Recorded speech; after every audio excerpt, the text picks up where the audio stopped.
Hi all, this is Allmighty and welcome to this video.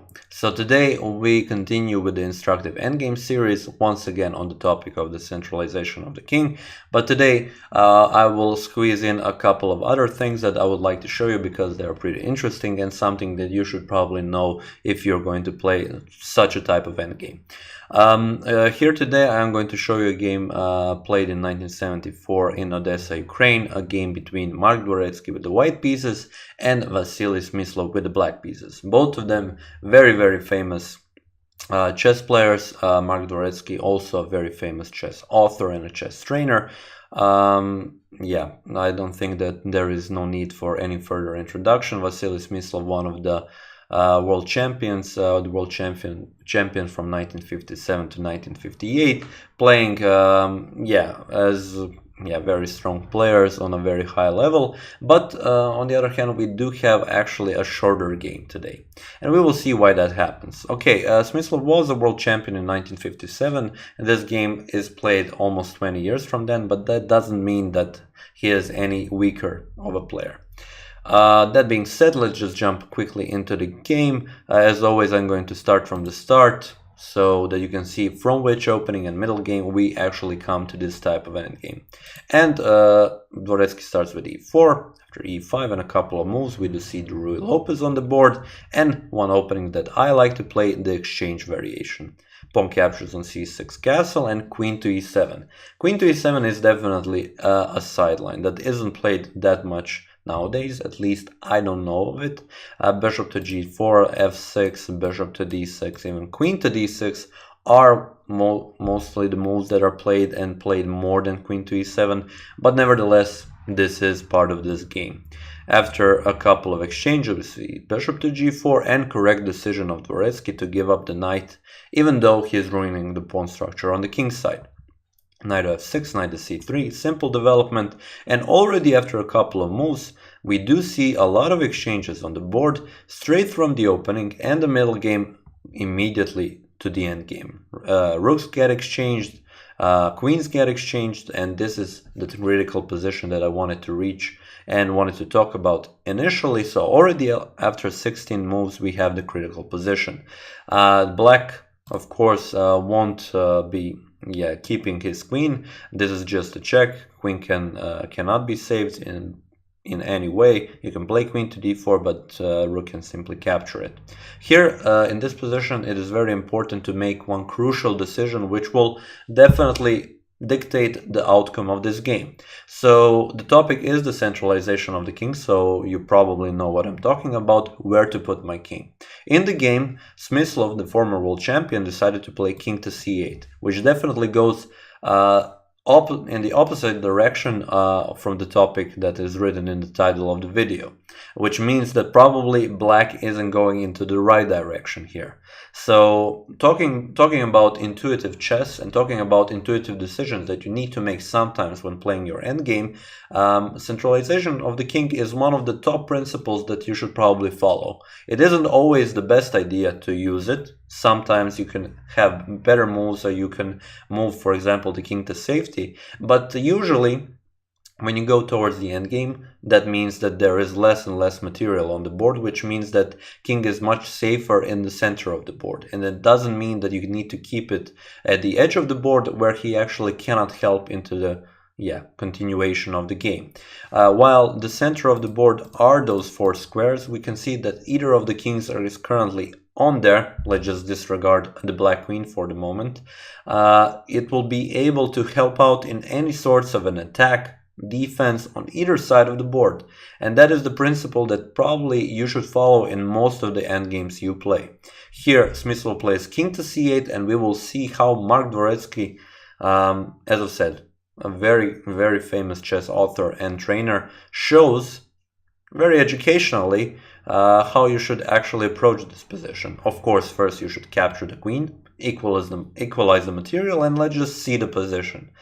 Both of the players have doubled pawns. Black has doubled c pawns, white has doubled e pawns. Okay, you could consider the material is equal, but with one major difference.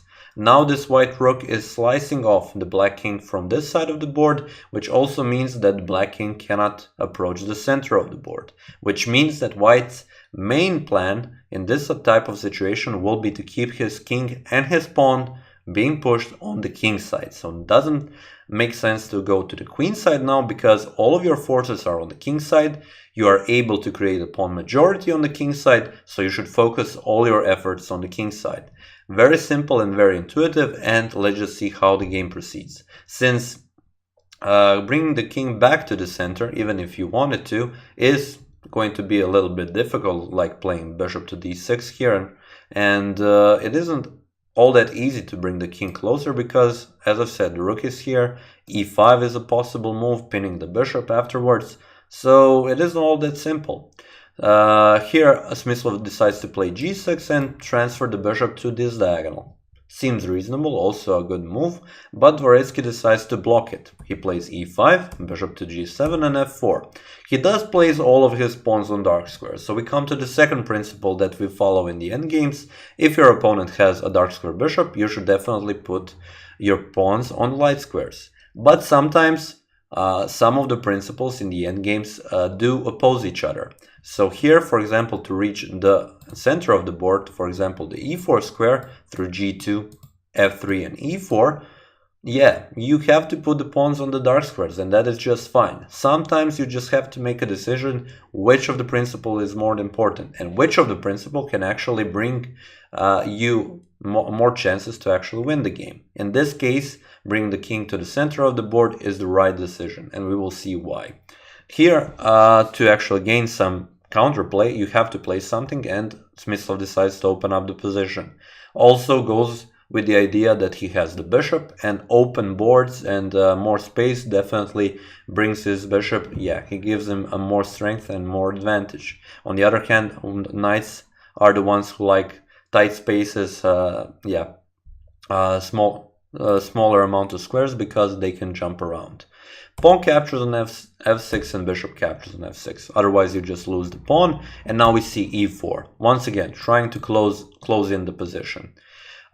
Here, there is a case to be argued that, for example, you can go bishop to c3, but I will show you a very nice idea why this is a wrong decision. Pawn to c3, and even if you want to consider just simply going and exchanging all of the pieces and go towards an endgame with the pawns, here white can simply play g4, and already as he has a passed e-pawn, he will be very easy creating another passed pawn, f-pawn, bringing the king closer to this side of the board and then winning the game. King to s7 and f5, not immediately, sorry, g5 now stops this pawns on this side of the board. White can expand on the queen side and then come with the king on g4, start pushing f5. But we will get back to this idea. For example, let me just quickly show you a couple of moves: c5, c4, b5, pawn can capture. Pawn can capture, the idea is to not allow black to create a passed pawn on the queen side. Now the king can come closer to g4 and then he can push f5, thus creating a possible passed pawn once again on the f file. But we will get back to this idea in a different variation. So here, after e4, instead of immediately capturing, black decided first to play h5, and we saw king to g2. Now bishop to c3, pawn to c3, and b5 was played. But if Smyslov decided to go into a totally different direction, so if he decided to go with rook to d8 here, then rook would capture, king would capture, and here already h5 is on the board, so you have to play something different. King to h3. Now the idea is to reach the g5 square. And why g5 square? Because the g6 pawn is quite weak. And if you would win this pawn, that would mean that you would have two passed pawns, two connected passed pawns, which then would definitely mean an easy win for white, because even with two passed pawns connected, you don't need the other pawns to actually do something. So because of that, black comes to f6 first. And what is the idea here? If black moves out of the way, then king comes to g5. You can play even f5, moving this pawn from the defense of this pawn, recapture it and capture the h5 pawn, once again having two passed pawns on the king side. So black definitely doesn't want to go out of his way to actually move away from this pawn. But to not move away with the king, he needs to do something on the queen side. And what he would like to do is create a pass pawn. So what you need to do on the queen side is not allow him to do that. And how do you do that? You have to first push the pawns further. I will also show you an example if you don't do that. If you, for example, go into a totally different direction, first you start off with c4, because you would like to push this pawn as further as possible, not to allow these two pawns to maybe untangle, so that black doesn't have any more a double pawn on the c file. For example, here, if he plays b5, you definitely don't want to capture pawn captures on c5, because now he captures and now he can simply push the pawns, and you could argue that black can maybe even win this game. So here, if he plays b5, you play simply c5, and once again he cannot create a pass pawn with these two pawns because these two pawns are handling the b3 square. So instead of that, he plays, for example, c5, then you play a4, once again, not allowing b5. And this is very simple stuff with a little bit of calculation. Black can, for example, if he plays b5, you shouldn't play a captures on b5, because then he plays a5 and has a pass pawn and is winning this game. Instead of that, you capture with this pawn. So quickly going through these variations, but all of them are pretty simple. Here black can play a5, and then you can play g4. Pawn captures, king captures. So now you continue back on the king side, because quite simply these pawns cannot move forward, and the only way how black can actually proceed is to give up a pawn on b5 and start pushing the a pawn. But that would mean that white is the first one to queen, and if you gain some advantage on the king side in the meantime, then you're practically winning this game. So let me quickly show you a variation. c6, e5, king comes here, you defend the pawn, and now even c3. You can go simply play b5, pawn captures, pawn captures, pawn captures. The pawns are starting to being pushed. As we said, white is the one the first to queen, and now, yeah, it is pretty simple. The queen can give a check, and the king can enter the game through f6 even, play e6, and checkmate the black king. So all pretty simple here. If not, yeah, I don't think that black can actually do anything else to actually stop white from pushing the pawns forward. One other thing that I wanted to show you. So instead of pushing the c4 pawn here, what if you would just leave the pawns as they are and start pushing the pawns immediately, playing g4. Then pawn captures on g4, king captures on g4, for example c5, and let's say you play e5, king to f7 and f5. You continue with the same idea, just a little bit faster without moving the pawns. Pawn captures, king captures, and now c4. e6, king to e7, king to e5. Notice that black doesn't have to move now, and you're the one who actually has to wait by playing king to f5 or king to d5 and back to e5. First we see c6, not allowing king to d5, and king to f5 is now played because you want to defend this pawn. And now starts the pawn push. You move the king, black moves the pawns, and you will see that now, actually in this situation, white is actually the one losing, because you didn't stop black from pushing the pawns, and all of a sudden he has pushed them far enough that he can actually create a pass pawn. If you play king to e5, b4 is already on the board, and you can capture, for example, black recaptures, but the main idea is that b3 will be the next move. So let me quickly show you. If you play, for example, king to d5, b3 is on the board, and if you capture like this, pawn captures, and a2 is a pass pawn, a1 will be a queen, and white is actually the one losing this game.